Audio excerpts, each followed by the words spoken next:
आपण पाहत आहात शिवभीमक्रांती महाराष्ट्र न्यूज चॅनल। शिवसेना शिंदे गट यांच्या वतीने प्रभाग क्रमांक 6 मध्ये 4 उमेदवार दिलेले आहेत। ते 4 उमेदवार असे आहेत,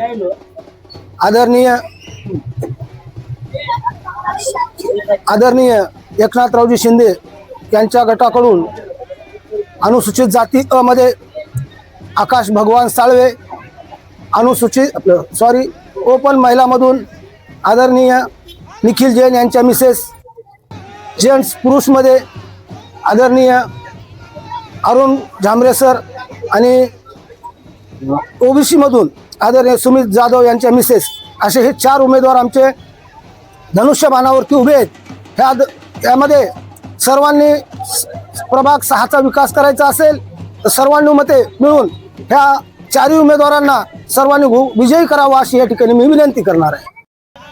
आपल्या गल्लीमध्ये जे काही रोड राहिले असतील, काही नाल्या राहिल्या असतील, कुठले लाईटचेच खंबे राहिले असतील, ज्या ठिकाणी की आपलं अशोकनगर असेल, रामनगर असेल, ह्या ठिकाणचं जे रेग्युलाइज करण्याचा जागेचा प्रश्न आहे, लोकांचा राहण्याचा प्रश्न आहे, त्या ठिकाणी त्यांचा निवाराचा प्रश्न असल्या कारणाने ह्या पूर्ण जागा आम्ही आदरणीय एकनाथरावजी शिंदे साहेबांकडून, त्यांच्याकडे नगर विकास खाता आहे आणि त्या ठिकाणी ठामपणे जाऊन हे पूर्ण झोपडपट्टी असेल, अशोकनगर असेल, रामनगर असेल, हे रेग्युलाइज केल्याशिवाय आम्ही तिथं थांबणार नाहीत आणि रेग्युलाइज केल्याशिवाय आम्ही 4 उमेदवाराला कुठल्याही प्रकारचा आम्ही सोडणार नाही।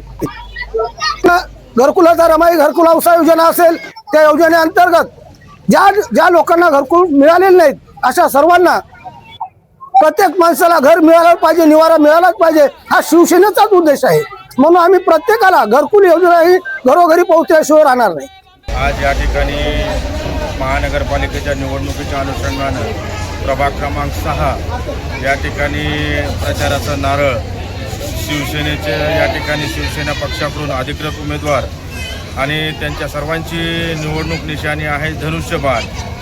या त्या नावाकडे न पाहता फक्त धनुष्यबाणाकडेच पाहायचं, कारण या ठिकाणी परभणीचा सर्वांगीण विकास करण्यासाठी माननीय नामदार एकनाथजी शिंदे साहेबांच्या या ठिकाणी परभणीच्या अनुषंगाने जो या ठिकाणी विकासाचा अनुशेष भरून काढायचा असेल तर शिवसेनेशिवाय पर्याय नाही आहे। या ठिकाणी आपल्यातील सर्व या ठिकाणी उमेदवार दिलेले आहेत, तरी त्या सर्वांना आपण एक मतानं आणि एक दिलानं या ठिकाणी मतदान करा। येणाऱ्या 15 तारखेला आपल्याला मतदान करायचं आहे। निश्चित आपण सर्वजण विवेक बुद्धीनं या ठिकाणी विकासाच्या दृष्टिकोनातूनच या ठिकाणी आपण मतदान करता अशी अपेक्षा व्यक्त करतो आणि थांबतो।